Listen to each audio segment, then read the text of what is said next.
Let's take a look at some really big collectors.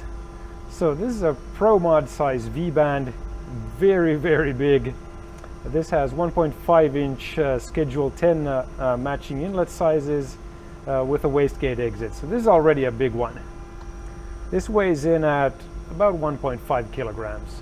So I mean, with the wall thickness and the way we machine these, they are not super heavyweight, so these are very comparable to a welded collector, but you have much better durability and yeah, better flow also, so you don't have these sharp edges and stuff like that where you lose a little bit of performance to turbulence going into the turbine. But of course, even though yeah, we're trying to focus on engines, but yeah, we want to help people out and we really love these crazy motorsport stuff. So this is ideally for tractor pulling stuff, very, very solid heavyweight thing. T6 flange, which seems to be very popular in tractor pulling stuff. This has the same inlets as that, so this is a 1.5 Schedule 10. And yeah, massive stuff. And this has a very, very thick flange, but we still of course maintain the smooth transitions here for a good airflow, and we have large radiuses here. But this ends up weighing quite a lot more, so now we're at almost 2.8 kilograms. This is a big boy.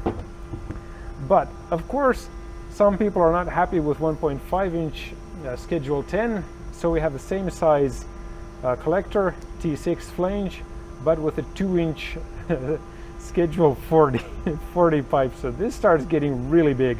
But of course, like this area also starts getting much more comparable to this size, especially with a 6-cylinder where you have slight overlap.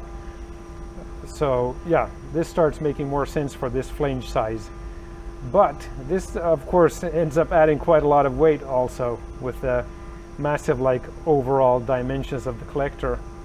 Let's take a quick check on the scale here. So this is almost 3.5 kilograms. This is really massive for a collector, but of course the turbine housing alone on the turbo might weigh close to 20 kilograms, maybe even more on these really huge turbochargers. So it's not that much. And yeah, you of course have smooth transitions for good airflow. Big radiuses here, so you don't have these. If you weld something like this, for instance, you have a constant thickness wall that suddenly turns into this really thick, heavy thing, and then you start getting cracking fatigue there because the wall thickness changes is just too small there, even if the weld is absolutely perfect. So yeah, then we end up with these crazy things that, I mean, they are heavy, but compared to the rest of the turbo, the rest of the exhaust manifold, not too crazy, but yeah, crazy stuff now available. shop.elmerracing.com